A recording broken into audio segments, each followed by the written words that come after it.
Bismillahirrahmanirrahim. Assalamualaikum warahmatullahi wabarakatuh. Alhamdulillah nahmaduhu wa nasta'inuhu wa nastaghfiruhu wa na'udzubillahi min syururi anfusina wa min sayyiati a'malina may yahdihillahu fala mudhillalah wa may yudhlil fala hadiyalah. Asyhadu an la ilaha illallah wa asyhadu anna Muhammadan abduhu wa rasuluh. Wa man ahya sunnati faqad habbani wa man ahabbani kana ma'ikil jannah. Puja dan puji syukur kehadirat Allah Subhanahu wa taala. Salawat dan salam kita haturkan kepada baginda Nabi besar Muhammad Rasulullah sallallahu alaihi wasallam. Sahabat-sahabat beriman sekalian, berjumpa lagi kita pada kali ini dalam kajian Kristologi ya, dengan tema Bible of Bible seri 121 sampai 125 di channel yang keren ya, di channel kesayangan kita. Nah, teman-teman sekalian, semoga sahabat-sahabat dimanapun Anda berada dalam keadaan sehat walafiat. Dan pada hari ini saya tidak sendiri, saya ditemani oleh owner kita ya, Bible of Bible. Nah, saya panggilkan beliau Ustadz Dondi Tan. Assalamualaikum. Waalaikumsalam warahmatullahi wabarakatuh, Pak Dondi. Sehat Pak Dondi? Alhamdulillah, alhamdulillah sehat. Gimana? Tat Kuncir sehat? Alhamdulillah sehat Pak Dondi. Nah, Pak Dondi, sore ini kita sudah tahu-tahu sudah sampai 125 aja nih Pak Dondi. Nah iya, cepet banget ya, nggak berasa ya? Masya Allah, luar biasa. Apa yang kira-kira kita bisa bongkar pada hari ini Pak Dondi kira-kira? Ada lah, selalu ada yang bisa dibongkar lah. Siap, mantap. Bentar ya, langsung mulai nih. Oh langsung, langsung kita bongkar, ya. Langsung ya, bentar ya. 121 ya? Oh 121, oke. Siap. Bentar. Saya share screen yang ininya aja, yang slideshow-nya aja ya, biar apa namanya, biar nggak ada bocoran gitu ya. Oke. Kalau saya tampilin ininya ada bocorannya gitu nanti jadinya. Oh gitu. Oke.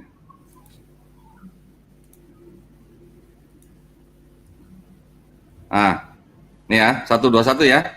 Iya.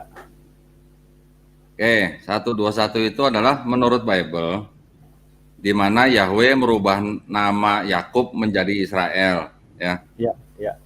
Kan kita tahu kan, Yakub kan memang namanya dirubah menjadi Israel kan? Iya. Di ayat yang pertama, itu di Penil dekat Sungai Yabok, ya, di Kejadian 32:22. Ini mendingan Ustadz Kuncir yang baca ini. Oke, siap, saya yang baca. Ya. Jadi saya ulangi dari awal ya. Ya, siap. Menurut Bible, di manakah Yahweh merubah nama Yakub menjadi Israel? Ya. Nah, di Kejadian pasal 32 ayat yang ke-22 ya, sama di 28 sampai 30 ya. Ya, betul. Panel dekat Sungai Yabok. Saya bacakan ya. Ayat yang ke-22, pada malam itu Yakub bangun dan ia membawa kedua istrinya, kedua budaknya perempuan dan ke-11 anaknya, dan menyeberang di tempat penyeberangan Sungai Yabok. Oke, Yabok ya. Ya. Berdasarkan ayat yang ke-28 maksud saya, lalu kata orang itu, namamu tidak akan disebutkan lagi Yakub, tetapi Israel, sebab engkau telah bergumul melawan Allah dan manusia dan engkau menang. Wow. Hebat ya. Allah kalah ya. Ya, terus? Kemudian di ayat yang ke-29, bertanyalah Yakub, katakanlah juga namamu, tetapi sahutnya, mengapa engkau menanyakan namaku? Lalu diberkatinya lah Yakub di situ. Oke. Ayat yang ke-30, Yakub menamai tempat itu Peniel, sebab katanya, aku telah melihat Allah berhadapan muka, tetapi nyawaku tertolong. Ya, oke. Sekarang yang kedua saya yang bacain ya, gantian Oke. ya. Ya, siap. Jadi tadi Yahweh merubah nama Yakub di mana? Di Peniel dekat Sungai Yabok kan? Ya, Sungai Yabok. Oke, sekarang saya baca ini. Di ayat yang kedua, di Kejadian 35, 9 sampai 10 itu di battle. Setelah Yakub datang dari Padan Aram, maka Allah menampakkan diri pula kepadanya dan memberkati dia. Firman Allah kepadanya, namamu Yakub, dari sekarang namamu bukan lagi Yakub, melainkan Israel. Itulah yang akan menjadi namamu. Maka Allah menamai dia Israel. Yakub menamai tempat di mana Allah telah berfirman kepadanya Betel. Gitu. Loh.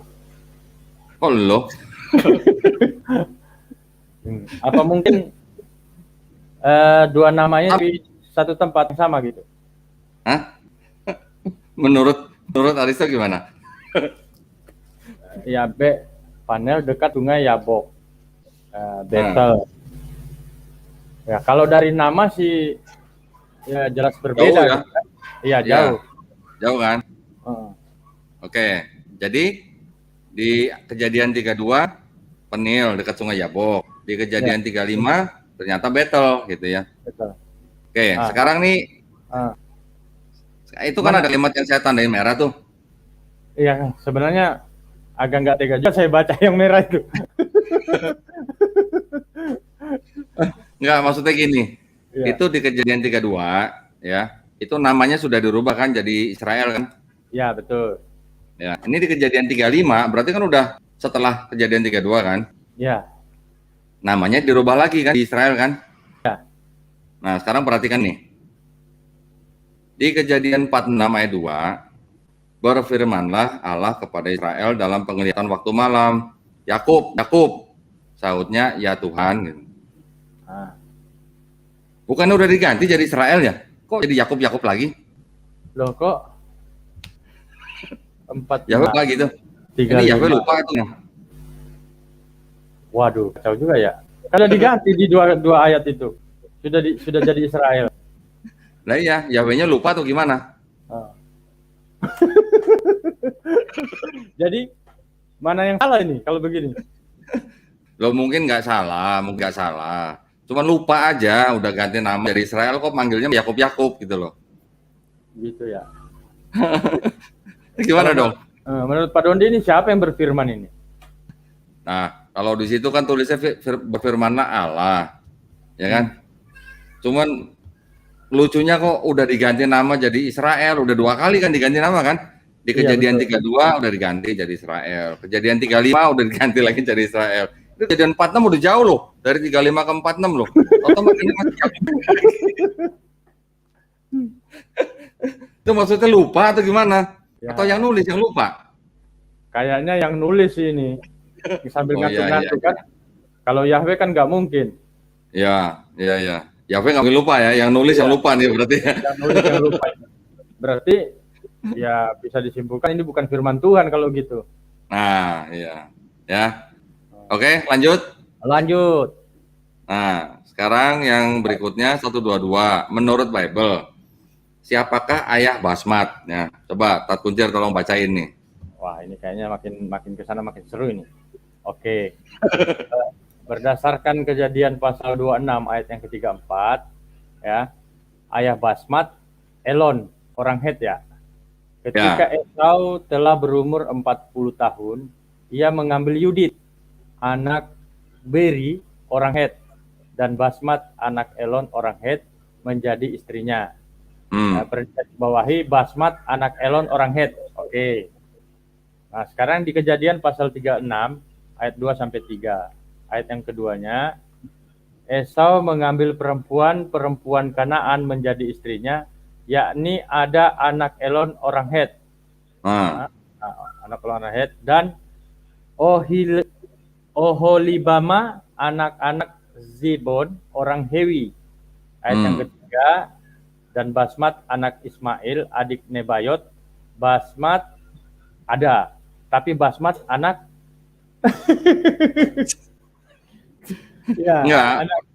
Anak Ismail.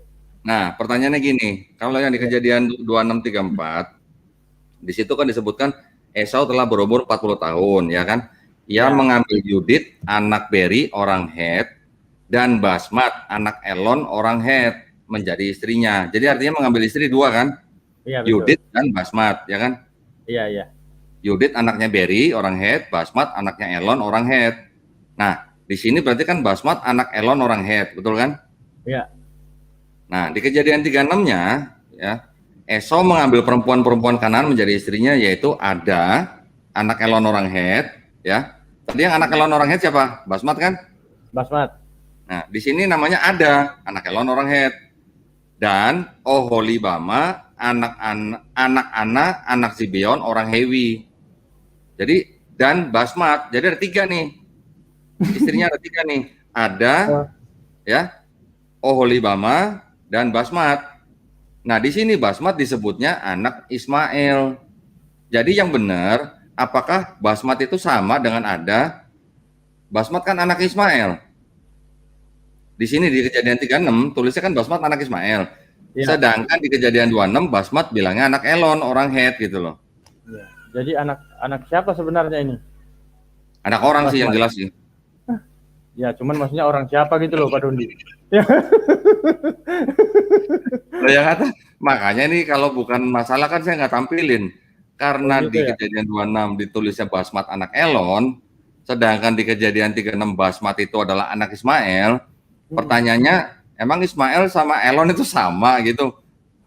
Ya kayaknya berbeda deh. Saya belum pernah dengar Elon itu Ismail. Atau ada dua Basmat? Ada dua Basmat? Nah, ini ada lagi nih. Ini kan tadi baru yang di ayat yang pertama ya. Ya, Sekarang siap. yang kedua nih.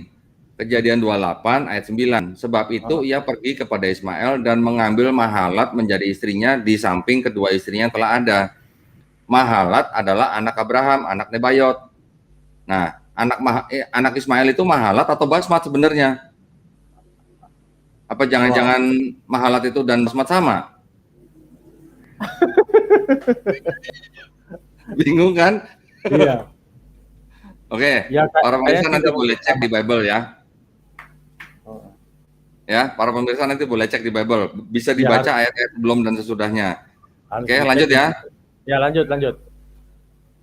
Berikutnya menurut Bible, siapakah istri Esau? Nah, ini sama seperti ini lanjutannya tadi nih, Mas. Oh ya, siap. Basmat. Sorry, ini 1 2 3 ya. Iya, 1 2 3 nih. Sebentar. Kok 1 2 2? Oh, ini tadi kan ayah Basmat ya. Oke, Ya. sekarang ini istrinya. Berarti ini kurang lebih sama sebenarnya yang tadi nih. Istri sekarang Istrinya ya. Esau nih yang mana? Itu. Sebenarnya sih Oh, sama nih kurang lebih nih. iya. Cuman di sini yang kalau tadi ditanyakan Basmat itu anak siapa, yang di sini tanyakan tuh istrinya Istri Esau tuh siapa? siapa gitu. Ya, istri Esau siapa benar. Ya. Nah, Jadi kita lewat aja nih ya 1 2 3 ya. ya, kita lewat aja. Oke. Sekarang 1 2 4 nih. Adakah yang melihat wajah Yahweh? Ya. Hmm. Pak Kuncir tolong baca ini. Nah, siap. Nah, adakah yang melihat wajah Yahweh? Ya, di Kejadian pasal 33 ayat yang ke-20 tidak melihat ya. Lagi firman-Nya, engkau tidak tahan memandang wajahku, sebab tidak ada orang yang memandang aku dapat hidup. Oke, tidak bisa berarti ya. Ya. Di Yohanes pasal yang ke-1 ayat yang ke-18, tidak seorang pun yang pernah melihat Allah, tetapi anak tunggal Allah yang ada di pangkuan Bapa, dialah yang menyatakannya. Oke, Ya. tidak bisa melihat. Ya. Di 1 Timotius pasal 6 ayat 16, dialah satu-satunya yang tidak takluk kepada maut, bersemayam dalam terang yang tak terhampiri, seorang pun tak pernah melihat dia, dan memang manusia tidak dapat melihat dia. Baginya lah hormat dan kuasa yang kekal. Amin gitu ya. Amin atau apa ini? Ya. Amin. Amin. Oke, amin. Haleluya. Berarti nggak dapat melihat ya? Oke, tidak. Ya. Oke, sekarang kita lihat ya di ayat yang lain ya. Di Kejadian 12:7. Ya, ketika itu Tuhan menampakkan diri kepada Abram dan berfirman, "Aku akan memberikan negeri ini kepada keturunanmu." maka didirikannya di situ mezbah bagi Tuhan yang telah menampakkan diri kepadanya. Berarti ada kan yang lihat Yahweh kan? Iya. Itu Tuhan menampakkan diri ke Abram. Nemu aja ini Pak Dondi ya. Iya ya. Hah? Loh bener? Tadi yang tadi Ustadz Kuncir baca tidak ada yang bisa memandang wajahku, ya kan? Ya. Nah, benar nggak? Tidak seorang pun yang pernah melihat Allah, betul kan? Betul, tidak. Nah, ini di Kejadian 12:7 kok bisa Tuhan menampakkan diri ke Abram gitu loh. Katanya nggak ada yang bisa tidak tahan memandang wajah Yahweh gitu. Terus ada lagi di Keluaran 32:30 yang tadi kita baca tuh, Yakub menamai tempat itu Penil, sebab katanya aku telah melihat Allah berhadapan muka tuh, tetapi nyawaku tertolong tuh, coba lihat. Berarti ada dong yang melihat wajah Yahweh dong. Iya, gimana ini ya? Gimana sih? Bingung saya. Ada lagi nih. Di Keluaran 33:11. Ya. Dan Tuhan berbicara kepada Musa dengan berhadapan muka seperti seorang berbicara kepada temannya. Mantap nggak tuh? Iya. Kemudian kembalilah ia ke perkemahan, tetapi abdinya Yosua bin Nun, seorang yang masih muda, tidaklah meninggalkan kemah itu. Kemudian di Keluaran 24:9-11, dan naiklah Musa dan Harun, Nadab dan Abihu, dan 70 orang dari para tua-tua Israel, lalu mereka melihat Allah Israel. Coba lihat. Kakinya berjejak pada sesuatu yang buatannya seperti lantai dari batu nilam, dan yang terangnya seperti langit yang cerah. Tetapi kepada pemuka-pemuka orang Israel itu tidaklah diulurkannya tangannya. Mereka memandang Allah, lalu makan dan minum. Nggak mati tuh mandang wajah Allah tuh. Di satu sisi Allah nggak bisa dipandang, di satu sisi bisa dipandang, kan bingung ini. Jadi mana? Yang benar yang mana?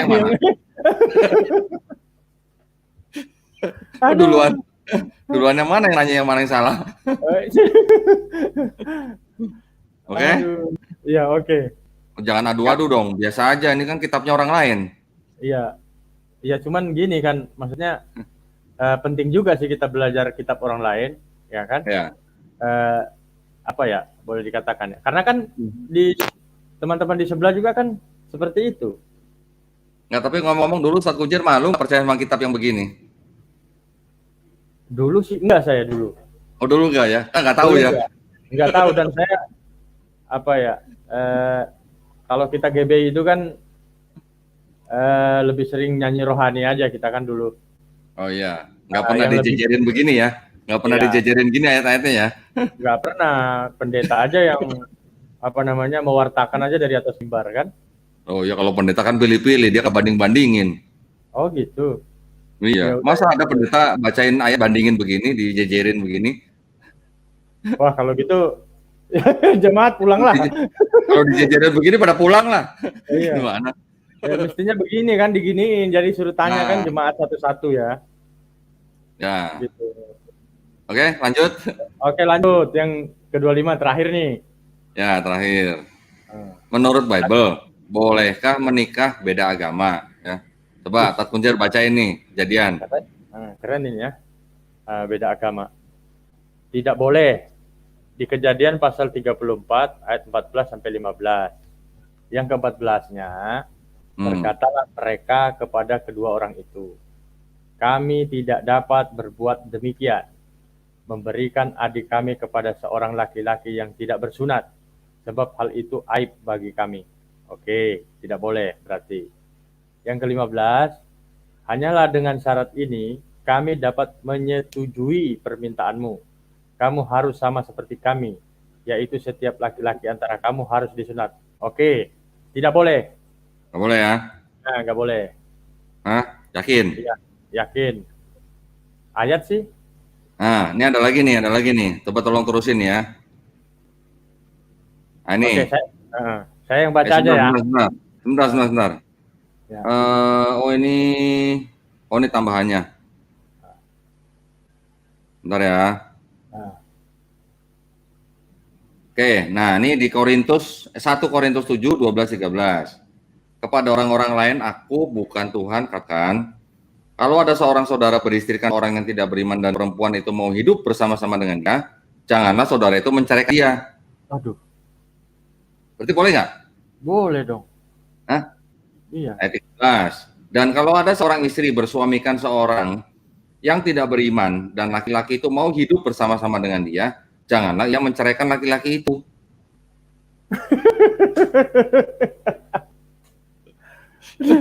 Boleh nggak? Boleh. Nah, Nah, gimana ini?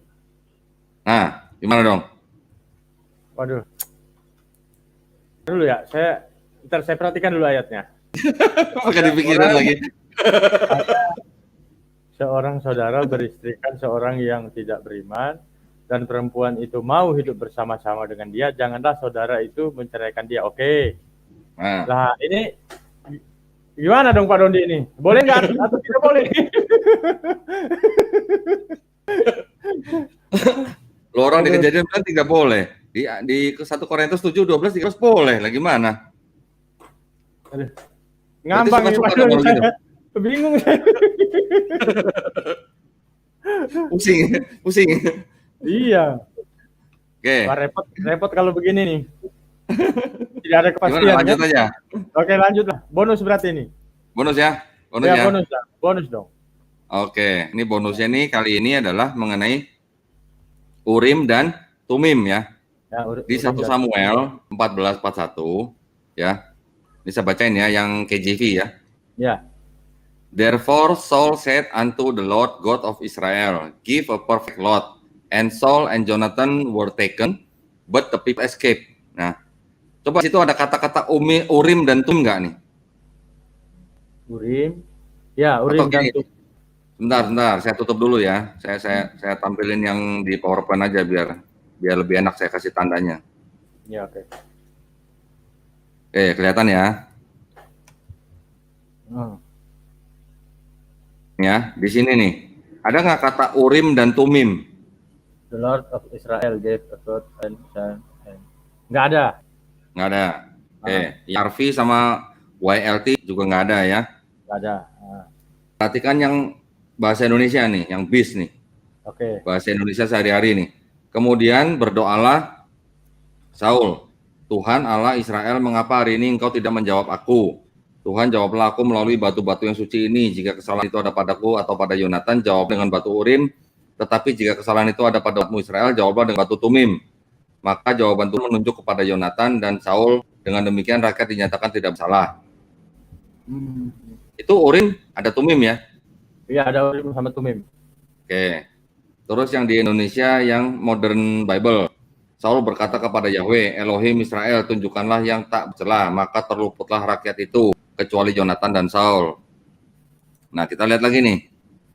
Di Indonesia yang terjemahan baru nih ya, yang kanan ya. Ya. Lalu berkata Saul, ya Tuhan Allah Israel, mengapa engkau tidak menjawab hambamu pada hari ini, jika kesalahan itu ada padaku atau pada anakku Yonatan, ya Tuhan Allah Israel, tunjukkanlah kiranya Urim.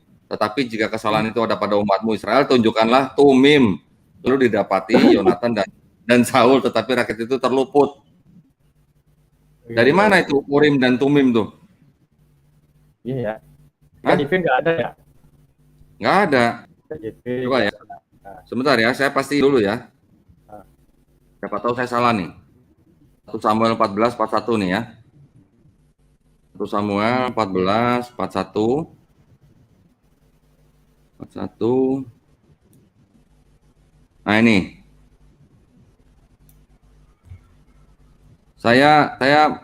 Ini saya copy paste nih dari KJV nih yang 1 Samuel 14:41 dari KJV itu saya copy paste tuh. Nah, kita lihat lagi di di Masoret dan Septuaginta ya. Siap. Sebentar. Urim Tumim ya.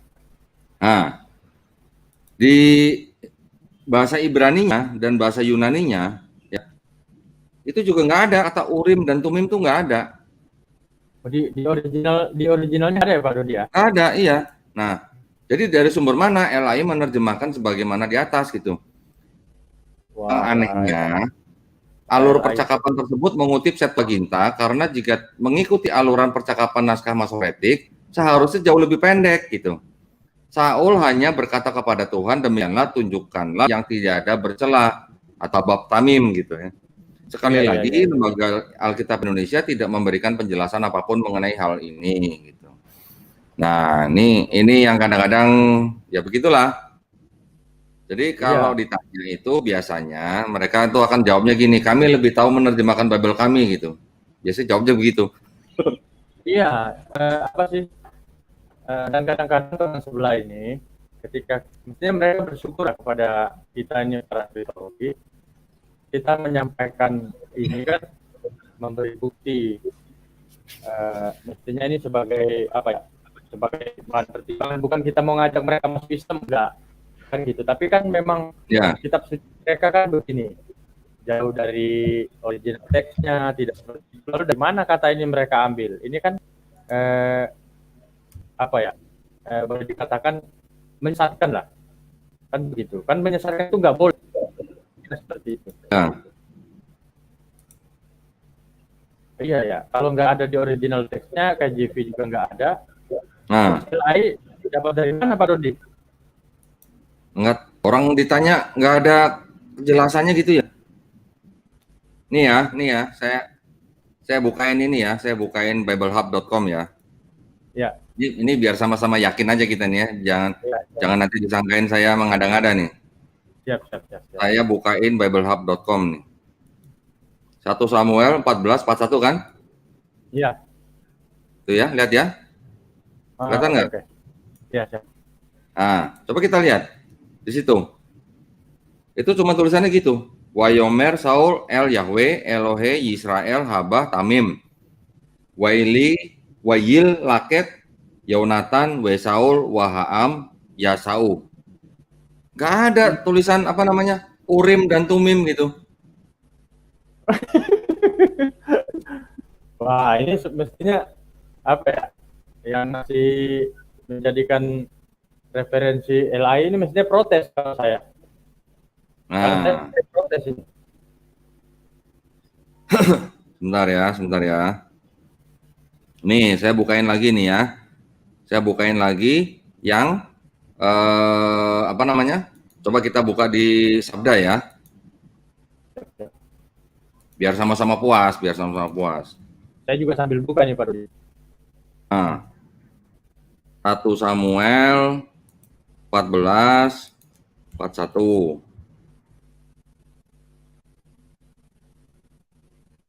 Ya, Iya, ya. kita lihat nih. Saya share-sharein dulu ya. Iya, iya, iya Pak Rudi. Nih, lihat nih ayat 41 nih. Siap, siap. Kan ya? Iya, iya, kelihatan. Coba perhatikan di situ. Lalu berkatalah Saul, ya Tuhan Allah Israel dan seterusnya. Di sini ada apa nih? Urim nih. Kelihatan? Iya, Urim. Ini ada Tumim, kelihatan? Iya, iya, iya, kelihatan. Nah, dari mana nih Urim dan Tumim nih?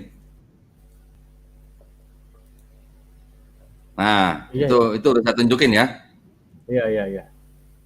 Ini tadi nih, lihat di atasnya nih. 1 Samuel 14 tuh ya, benar kan? Iya, iya, iya. Itu kan? Saya besarin biar kalau yang penasaran nih. Nih, 1 Samuel 14 ya.